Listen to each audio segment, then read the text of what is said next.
എല്ലാ സർവേകൾക്ക് പിന്നിലുമുണ്ട് ഒരു മാധ്യമ അജണ്ട. അത് ഏത് മാധ്യമമായാലും പിന്നിൽ ചില താല്പര്യങ്ങളുണ്ട്.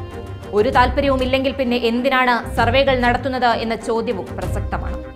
വോട്ടർമാർ തീരുമാനിക്കേണ്ടത് മുൻകൂട്ടി മാധ്യമങ്ങൾ പുറത്തുവിടുന്ന ഈ രീതി തന്നെയാണ് ആദ്യം മാറ്റേണ്ടത്.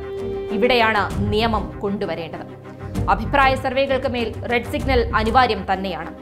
ഏതെങ്കിലും ഒരു മാധ്യമ സ്ഥാപനത്തെയല്ല, സർവേ നടത്തുന്ന എല്ലാ മാധ്യമ സ്ഥാപനങ്ങളെയും സംശയത്തോടെ മാത്രമേ കാണാൻ സാധിക്കൂ. പുറത്തുവന്ന ഒരു സർവേയുടെയും ആധികാരികത ഇതുവരെ പുറത്തു വന്നിട്ടില്ല.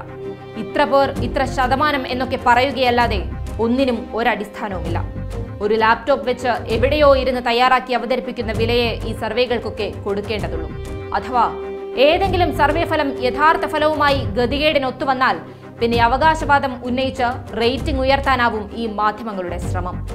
ഇവിടെ നാം പരിശോധിക്കേണ്ടത് മാധ്യമങ്ങളുടെ രാഷ്ട്രീയവും താല്പര്യങ്ങളുമാണ്. സർവേ നടത്തുന്നത് സ്വകാര്യ ടീമാണെങ്കിലും ഫലം പുറത്തുവിടുന്ന മാധ്യമത്തിന്റെ വിശ്വാസ്യതയിലാണ് പിന്നിൽ പ്രവർത്തിക്കുന്നവരുടെ കണ്ണ്. എല്ലാ മാധ്യമ മുതലാളിമാർക്കും അവരുടേതായ താല്പര്യങ്ങളുണ്ട്. അത് ഇപ്പോൾ തുടങ്ങിയതല്ല, പരമ്പരാഗതമായി ഉള്ളത് തന്നെയാണ്. ഇക്കാര്യത്തിൽ സർവേകൾ നടത്തുന്ന മാധ്യമ സ്ഥാപനങ്ങളിൽ ജോലി ചെയ്യുന്നവരെ മാത്രം കുറ്റം പറഞ്ഞിട്ട് കാര്യമില്ല. കാരണം ഏതൊരു മാധ്യമത്തിന്റെയും പോളിസി തീരുമാനിക്കുന്നത് ആത്യന്തികമായി ഉടമകളോ അവർ ചുമതലപ്പെടുത്തുന്നവരോ മാത്രമാണ്. നിഷ്പക്ഷ മാധ്യമ പ്രവർത്തനമാണ് ഇവിടെ ചോദ്യം ചെയ്യപ്പെടുന്നത്. നവമാധ്യമങ്ങളുടെ കൂടി കടന്നുവരവോടെ ക്ഷീണത്തിലായ മുഖ്യധാരാ മാധ്യമങ്ങൾ കളം തിരിച്ചുപിടിക്കുന്നതിനും സർവേകൾ ഉപയോഗപ്പെടുത്തുന്നുണ്ട്. മനോരമയും മാതൃഭൂമിയും ഏഷ്യാനെറ്റും അവതരിപ്പിച്ചത് ശാസ്ത്രീയ സർവേ റിപ്പോർട്ടാണോ രാഷ്ട്രീയ സർവേ റിപ്പോർട്ടാണോ എന്നതാണ് കേരളം ഇപ്പോൾ ചർച്ച ചെയ്യുന്നത്. പറഞ്ഞത് അബദ്ധമായാൽ തല ഊരുന്നതിനായാണ് ഇനിയും ഇതിൽ മാറ്റം വരാൻ സാധ്യതയുണ്ടെന്നൊക്കെ പറയുന്നത്. ഏഷ്യാനെറ്റ് നടത്തിയ സർവേ വിലയിരുത്തിയ ആ മാധ്യമ സ്ഥാപനത്തിലെ മാധ്യമ പ്രവർത്തകർ തന്നെ പല കണ്ടെത്തലുകളും അവിശ്വസനീയമാണെന്നാണ് അഭിപ്രായപ്പെടുന്നത്. സ്വന്തം ചാനലിലെ മാധ്യമ പ്രവർത്തകർ പോലും വിശ്വസിക്കാത്തത് പൊതുസമൂഹം വിശ്വസിക്കണമെന്ന് പറയുന്നതിലെ യുക്തി എന്താണ് ഏഷ്യാനെറ്റ്?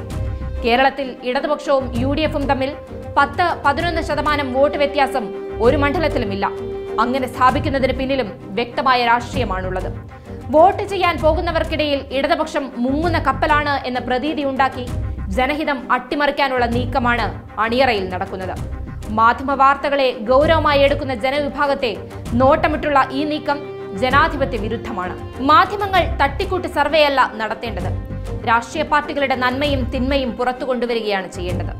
സ്ഥാനാർത്ഥികളുടെ കഴിവും തിരഞ്ഞെടുപ്പ് പ്രകടന പത്രികയുമാണ് ഇവിടെ ചർച്ച ചെയ്യപ്പെടേണ്ടത്. സർവേ ഫലം വരുമ്പോൾ മറ്റു വിഷയങ്ങളെല്ലാം അപ്രസക്തമാക്കപ്പെടുകയാണ് ചെയ്യുന്നത്. ആധുനിക രീതിയിൽ മനുഷ്യ മനസ്സിനെ സ്വാധീനിക്കാനുള്ള തന്ത്രപരമായ നീക്കമാണിത്. വലിയ തരംഗം പ്രവചിക്കുമ്പോൾ സ്വാഭാവികമായും ഇനി ശ്രമിച്ചിട്ട് കാര്യമില്ലെന്ന മനസ്സ് ബോധപൂർവം ഉൽപ്പാദിപ്പിക്കപ്പെടും എന്ന് ഈ മാധ്യമ മുതലാളിമാർ കണക്കുകൂട്ടുന്നു. ഇതിനായി അവർക്ക് ലഭിക്കുന്ന നേട്ടം കേവലം റേറ്റിംഗ് മാത്രമാണോ അതോ അതിനപ്പുറം വല്ല പാരിതോഷികങ്ങളും ഉണ്ടോ എന്നതും പരിശോധിക്കപ്പെടേണ്ട കാര്യം തന്നെയാണ്.